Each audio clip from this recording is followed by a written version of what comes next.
The Senate will come to order. Members, please rise. Today we will pause for a moment of silent prayer and reflection, and following that time, please remain standing for the Pledge of Allegiance.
The Secretary will take the roll. Senators Abler, Anderson, Bach, Benson, Bigham, Carlson, Chamberlain, Champion, Clausen, Coleman, Swedzinski, Dames, Dibble, Dornick, Draheim, Duckworth, Dietzig, Eaton, Eichhorn, Eakin, Fate, Franzen, Friends, Gazelka, Goggin, Herr, Hoffman, Housley, Howe, Ingebrigtsen, Isaacson, Jasinski, Johnson, Johnson-Stewart, Kent, Kiffmeyer, Klein, Karan, Kunish, Lang, Latz, Limmer, Marty, Matthews, McEwen, Miller, Murphy, Nelson, Newman, Newton, Osmic, Pappas, Port, Pratt, Putnam, Rarick, Rest, Rosen, Rude, Senjum, Tomasoni, Torres Ray, Utke, Weber, Westrom, Uyghur, Wickland. A quorum is present.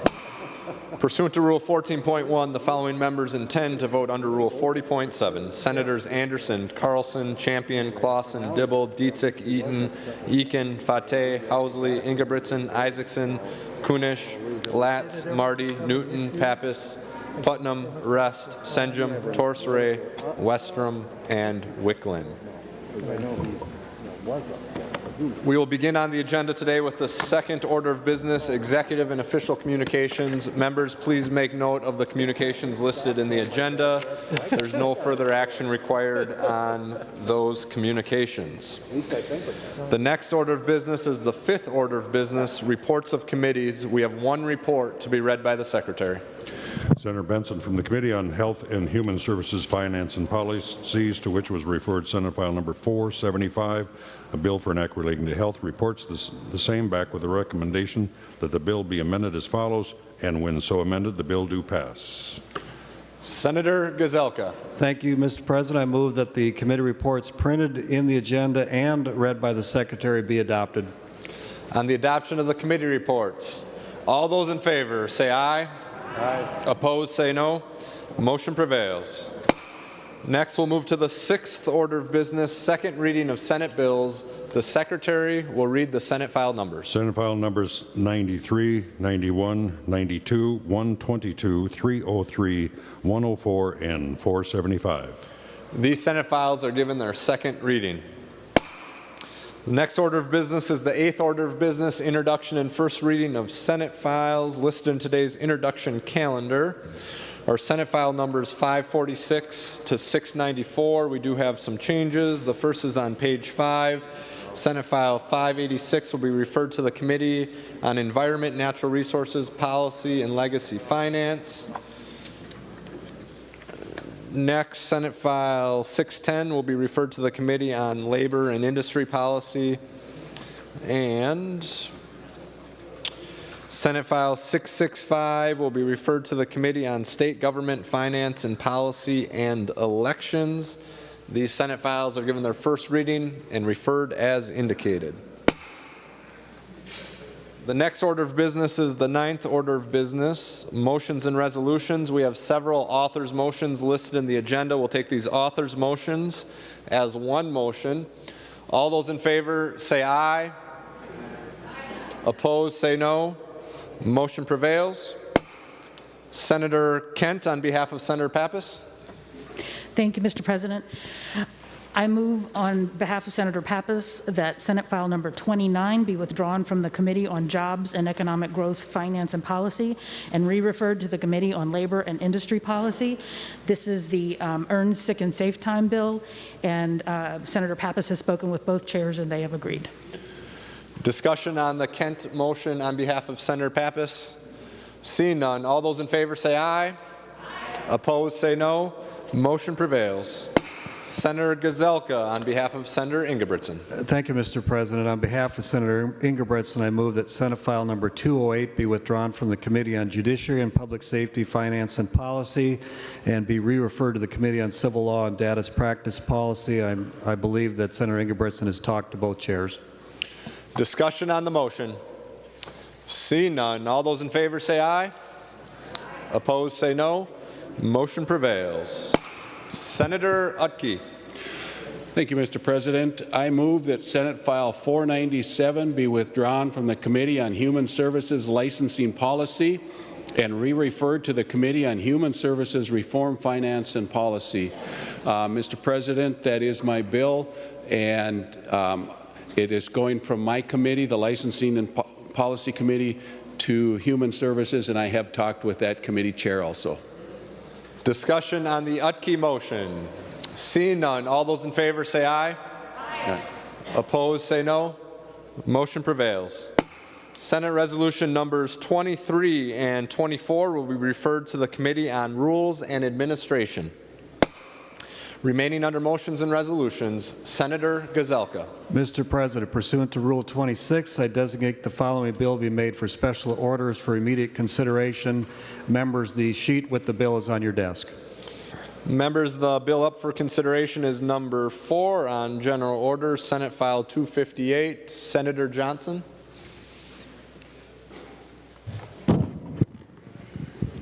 Thank you, Mr. President. Up on your desk is Senate File 258. This is a very straightforward, simple bill. It's an extension of what we passed earlier last spring regarding harmless errors in wills. This bill is set to expire. The law that's currently on the books is set to expire February 15th. And what this does is, despite some technical errors that might occur on wills, such as spouses accidentally signing each other's wills, or a testator or witness signing on the wrong line, it allows, with clear and convincing evidence, the will to stand. Currently, if there's a technical error, that could put the will into jeopardy and the testator's wishes into jeopardy as well. So what this would do is make the temporary change that we made this spring into a permanent law.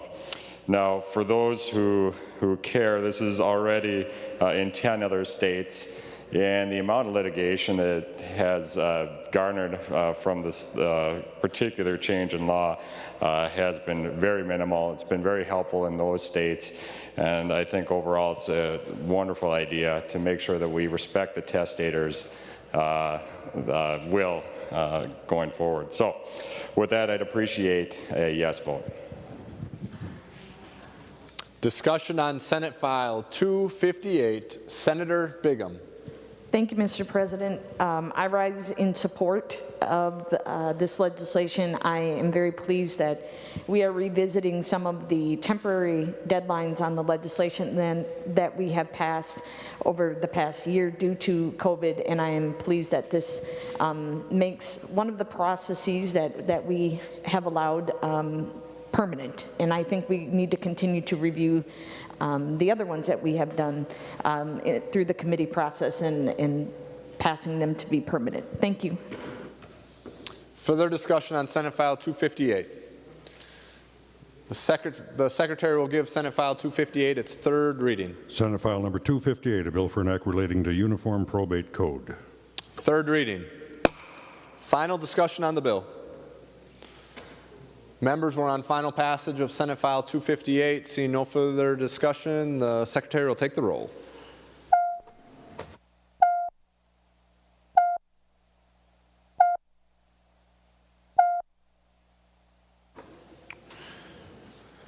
Members in the retiring room, please come to the chamber to vote. Retiring room.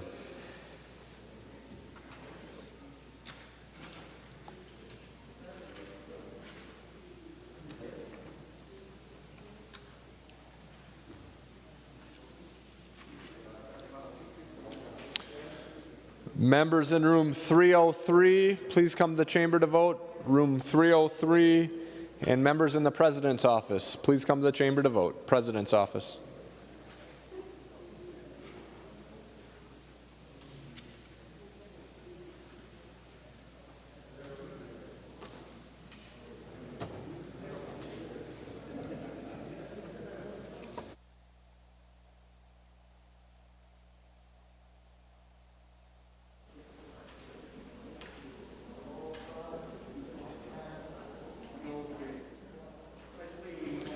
Members in room 237, please come to the chamber to vote. Room 237.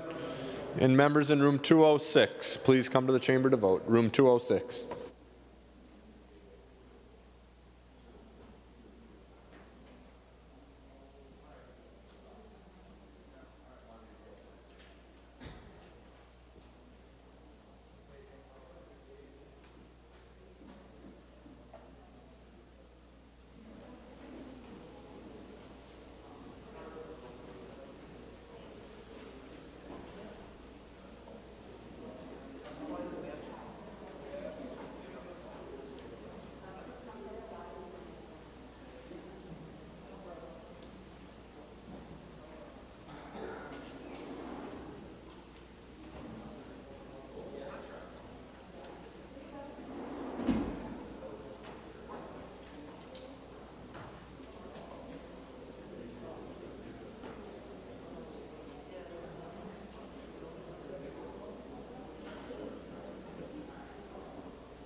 I'll call on Senator Frentz to report the votes of the members voting under Rule 40.7. Senator Frentz. Why, thank you very much, Mr. President.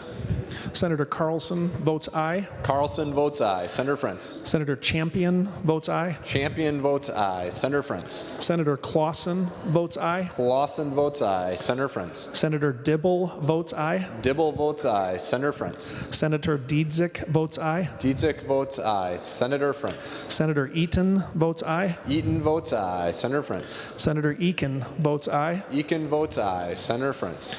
Senator Fateh votes aye. Fateh votes aye. Senator Frentz. Senator Isaacson votes aye. Isaacson votes aye. Senator Frentz. Senator Kunish votes aye. Kunish votes aye. Senator Frentz. Senator Latz votes aye. Latz votes aye. Senator Frentz. Senator Marty votes aye. Marty votes aye. Senator Frentz. Senator Newton votes aye. Newton votes aye. Senator Frentz. Senator Pappas votes aye. Pappas votes aye. Senator Frentz. Senator Putnam votes aye. Putnam votes aye. Senator Frentz. Senator Rest votes aye. Rest votes aye. Senator Frentz. Senator Torres Ray votes aye. Torres Ray votes aye. Senator Frentz. Senator Wickland votes aye. Wickland votes aye. Thank you, Mr. President. Senator Jasinski. Thank you, Mr. President. A report, Senator Anderson votes aye. Anderson votes aye. Senator Jasinski. Senator Westrom votes aye. Westrom votes aye. Senator Housley votes. Jasinski. Senator Housley votes aye. Housley votes aye. Senator Jasinski. Senator Ingebrigtsen votes aye. Ingebrigtsen votes aye. Senator Jasinski. Senator Nelson votes aye. Nelson votes aye. Senator Jasinski. Senator Newman votes aye. Newman votes aye. All members having voted who have the desire to vote, the Secretary will close the roll. There being 67 ayes and 0 nays, the bill is passed and its title agreed to.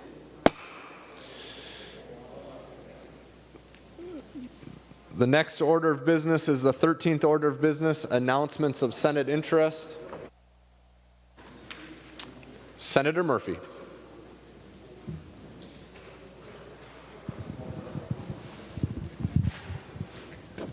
Thank you, Mr. President and members. I appreciate you giving me a moment of time under announcements of interest to the Senate.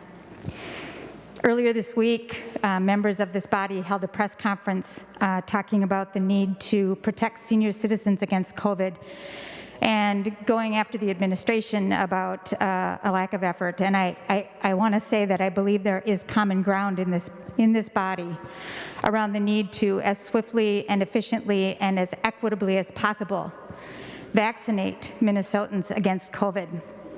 It's important for senior citizens, of course, and you know I'm a nurse and took care of people who are medically fragile and seniors who are medically vulnerable to this disease. And we know now from all of the research that asymptomatic spread among young people contributes to the mortality rate of senior citizens. And so if we want to protect senior citizens, which what I heard from the majority of this caucus, if we want to protect senior citizens, then we need to come together in common ground around vaccines, and we need to come together in common ground around the thing every one of us can do, which is to put on a mask. And once again on this floor, there are people, and in this chamber and in this body, who aren't wearing masks on a regular basis. If we want kids back in school, and we want to protect their health and the seniors and the teachers and the staff who work in our schools, we've got to put on a mask. If we want to protect our essential workers on the front line who are working across the state of Minnesota, keeping Minnesota moving, we each have to put on a mask. If we want to protect seniors against COVID, then we each have to put on a mask. And frankly, if you're not willing to do that, you're not even trying. Mr. President and members, I know that there is a political disagreement, but it has lethal consequences for senior citizens across the state of Minnesota, and I am imploring you, Senator Gazelka, to use your powerful position to require mask wearing here, to protect the people who work here, who serve here, and to protect the very people that we're here to represent, Minnesotans. Thank you very much, Mr. President and members. Members, an announcement on behalf of the Secretary, just a reminder that there is Zoom training, hybrid committee training, 10 minutes after session today, and there will also be another session on Monday morning. Please keep an eye on your email for the time and Zoom information for Monday morning. You can also attend 10 minutes after session today in room 1200 in the Senate building. Senator Senjum?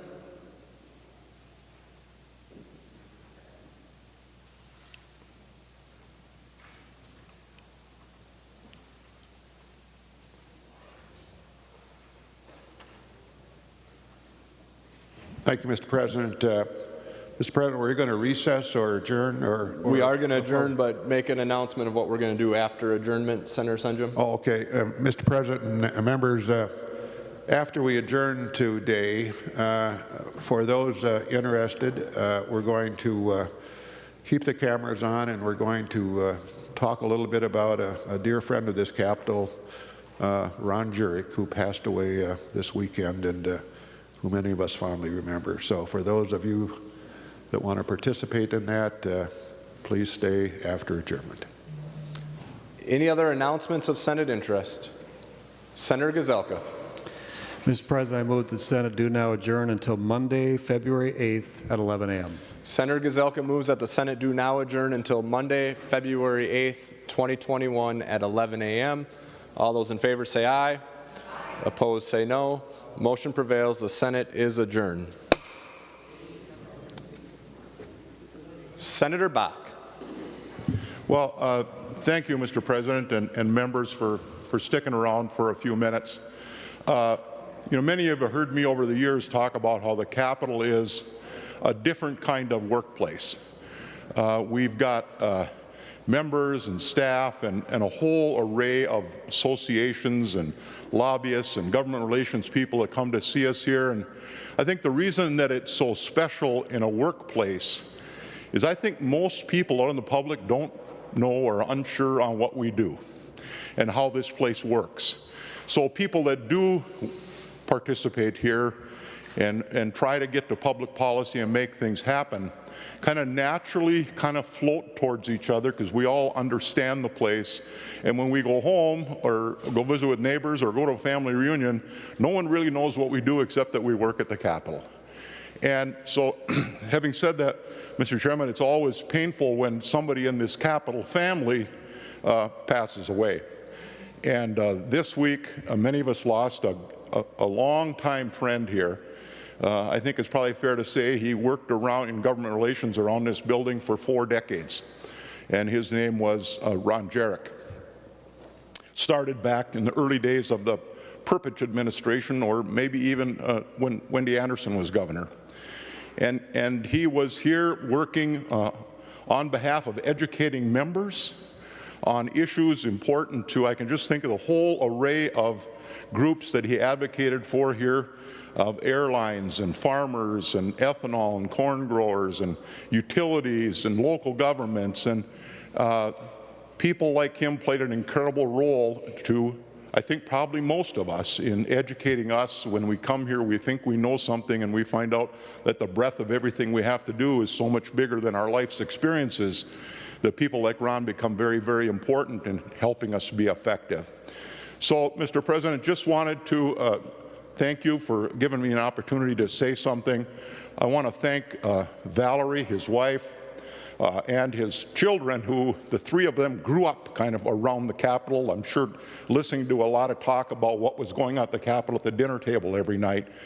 Just like those of us that are members, our families really become involved in our work here, and the people that work government relations really are the same way. So they give up a lot of time in their families for being here to help us as members come to good decisions. So I want to thank Valerie and the kids for their participation too in helping to make sure that we build a strong, prosperous, and safe state. So Valerie, Carrie, and Trina and Mike, thank you for sharing your husband and your dad with us for so many years.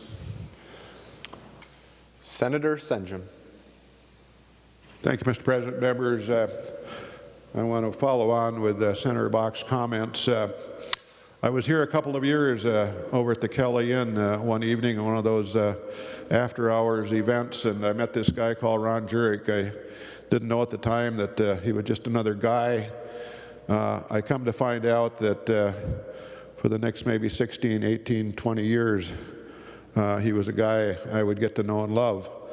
He was a guy that would call me virtually every day, weekends included, what's going on, so on and so forth. And it happened to a lot of people in this body, and a lot of people certainly outside this body. But this place is a lot of things, and I think Senator Bach talked about it. It's a debate, it's disagreement, it's power, and everything else. And Ron was a lobbyist. He walked these halls advocating for causes. And I got to thinking this morning, just driving up the hill, Ron wasn't here to lobby, you know, probably one of the best there was, but he was really here to be with people. He was really here because he enjoyed this place. He enjoyed the culture, he enjoyed the excitement, he enjoyed the drama, but he just enjoyed people. Honestly, he just enjoyed people, and we all know that, those that again, know him well. He wanted to talk about this place insatiably, again, on that phone virtually every day, several times a day, what's going on. And Ron had this capability, if you will. I'm not sure how many he called an individual day. And he never had a phone book, he never did it, he had memorized his numbers. And if I wanted to ask Ron, what's Dean Johnson's number? If he were alive today, he could tell me. Didn't have to go to any book, he didn't have to check his electronics or anything like that. But that was Ron. He wanted to know people. He wanted to and be with people, and he wanted to talk with people. As I think about him and I think about all the stories, sorry I can't tell some of them, and you know why. But Ron had them, and whether it was Rudy, whether it was Sam, whether it was Wendy, whether it was Hubert, whether it was Doubt, whether it was Bach, whether it was Dill, whether it was Dallas Sams, whether it was many other people. Ron had them, and Ron had those life experiences that you only get if you're walling around in the halls and the offices of this great place. We talk about the I-90 party. Many of you have been to that. That's all Ron, Valerie, and Mike Jerich. That's all that is. I mean, we put our names on it, but they got it done for us. And on, literally now, maybe a couple hundred people come to that annually. And we celebrate each other, and we get to know each other. And Ron would always tell me toward the end of the day, because I was always one of the last ones out, he'd say, we got to do more of this. People got to get together. People got to get to know each other. It works better if they do. And he knew that. And he made it happen, not only at I-90, but I'll tell you, at a lot of other places, whether it was the breakfast table down at Keys or the breakfast table at the Downtowner, or a lot of other places. Ron made that cohesion happen. Ron brought people together. And when you bring people together, you bring ideas together. And Ron, again, a special guy, a special legacy around here. I will never forget him. I'm gifted to have gotten to know him. And many of the rest of you are as well gifted because you knew Ron Jerich. So Ron, rest in peace, dear friend. The halls of the Capitol will miss you, and many of us will miss you as well. But you're probably in a better place right now, but we will never forget you. Thank you, Mr. President. Senator Hoffman. Mr. President, thank you. These stories are just really indicative of who Ron Jerich is. And I'm reminded he was a shipbuilder. He absolutely was a shipbuilder. And it's about relationships, partnerships, and friendships that he did it. And to know Ron years ago when I was on the school board, he was somebody who could say, oh, you want a meeting? Well, I know somebody. And Senator Senjum, you're right. He knew phone numbers on the top of his head that you could not imagine. And the other thing that he did was he was ready to link that connection. And he dispelled a few myths that are around this Capitol. There's a silver salmon on my wall that was given to me by Tom Bach many years ago, and it apparently was given to him by Doug Johnson. And the rumor was that a bunch of these guys caught this fish, but then the rumor was no, that it was actually the person that was leading the fishing expedition that caught this big fish. Well, guess what? Ron Jerich not only dispelled the myth that no, it was caught by Doug Johnson, but he wouldn't tell the other stories about how it came, but he was there. He knew the exact place. He knew the people that were there, and it got some really good laughs. And Senator Clausen was outside my office when Jerich was telling the story on that. But I will tell you, Dan Earhart in Anoka every morning would call Ron Jerich, and he would read the paper to him every morning. And that's something that I've known for many years, and I know that friendship is going to be missed. I'm going to miss the friendship with Ron Jerich. And Val and Mike, thank you for sharing Ron with not only my life throughout the school board years, but all the people we know, including my wife in this community. And you're right, Senjum, that man will be missed. Senator Tomasoni.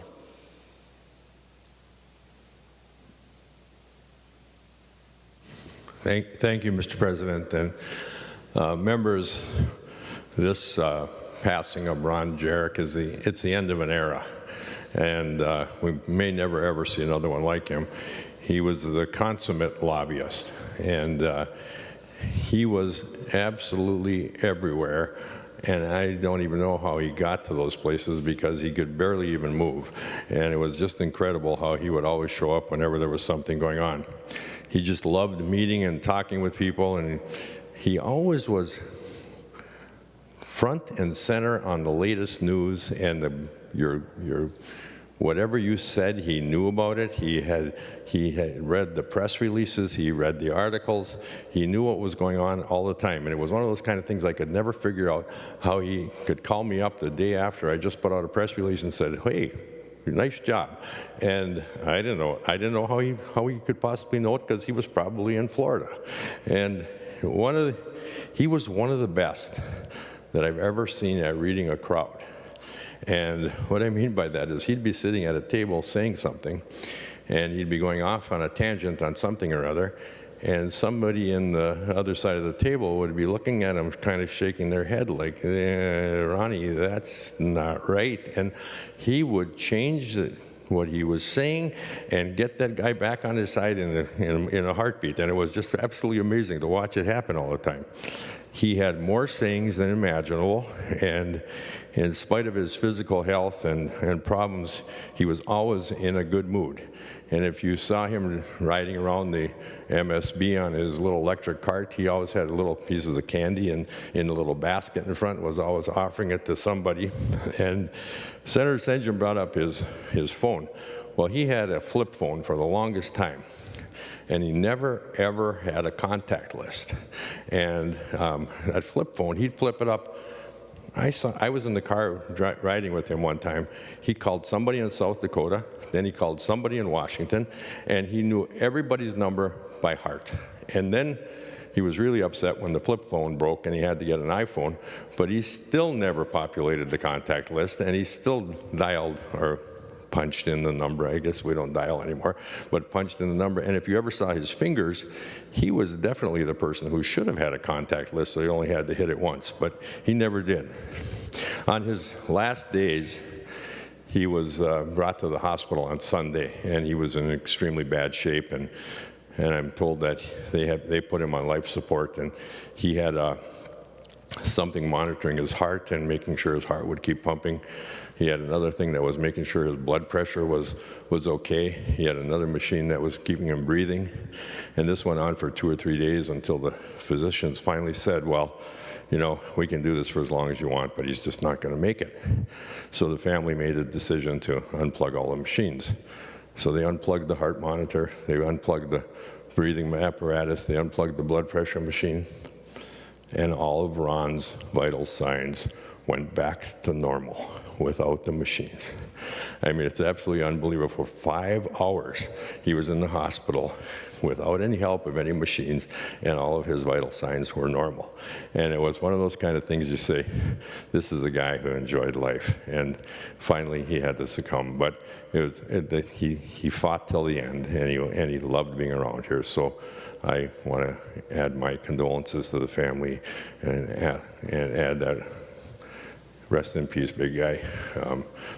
He'll be lobbying in the sky right now. Thank you. Senator Jasinski. Thank you, Mr. Chair. And I also want to say something. I haven't been around as long as some of the people have spoken before me, but I came here in 2016, and I met Ron through Senator Senjum, who was my seatmate. And everything that's been said here today hits him to a head. He would come in your office, he would always have candy, he would bring his wife Valerie, and Mike would come in. It was always so great to see them. I did a couple bills with them and really got to know them well, and again through the connection I made with Senator Senjum. And it was people that he'd known for years, and new guys like me had came in. It didn't matter. Ron wanted to make a relationship. And I've always said up here, there's 2 kinds of people at the Capitol. There's relationship people, and there's policy people.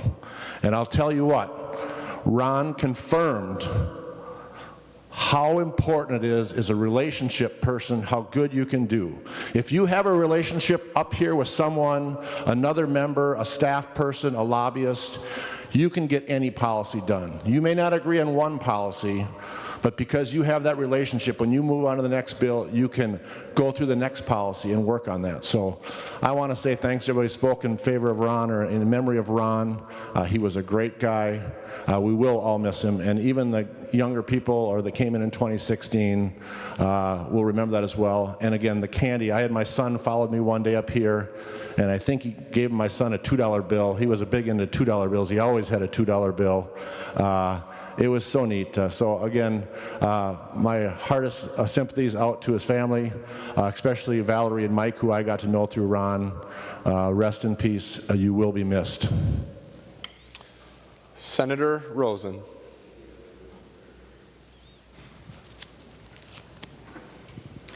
Well, I stand here with mixed emotions. Number one, because of all these wonderful stories about Ron Jerich, somebody who I am very honored and blessed to have known, him and his family, and to be able to stand here and say how greatly he is going to be missed. He was one of a kind. I think many of you have all mentioned the relationships, and man understood relationships and how important it is to have that relationship. And members, we're going to have to work a little bit harder here to develop those relationships with COVID and our all that comes with that. But to have this great man leave with his stories and this institution, basically, he was an institution that is going to be greatly missed. I feel like he was the one person that always believed in me, too. He'd call me up, and the stories he would tell, the suggestions he'd make for me, he'd want me to do this and do that, run for governor, whatever it was, and he believed in me. And there's many of you on this floor that I believe in you, too. And we believe in each other, and that's what we have to work on. Ron would want that. He wanted the place to be like it was back in the good old days, and we need to strive for that. So Val, this is for you and your family. Ron, you're going to be greatly missed, and thank you for letting me speak these words. Members, I was on the same call list that Senator Senjum was on. I'm pretty sure it was a daily call list, and had a lot of good conversations with Ron. The one memory I'll remember most is Janelle was up here at the Capitol with our 3 young boys, and we were in my office, and Ron came by the office in his scooter and had a Werther's Original for each of the boys, and they were so happy. And from then on, he was Uncle Ron. So to Val and the family, our condolences are with you, and Ron Jerich will certainly be missed.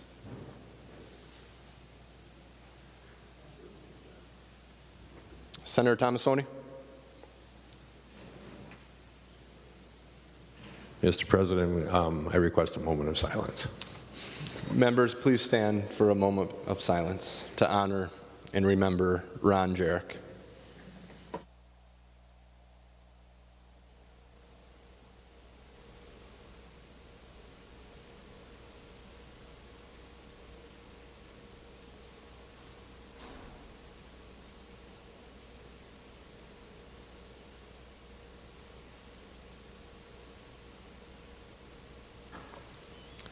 Thank you, members.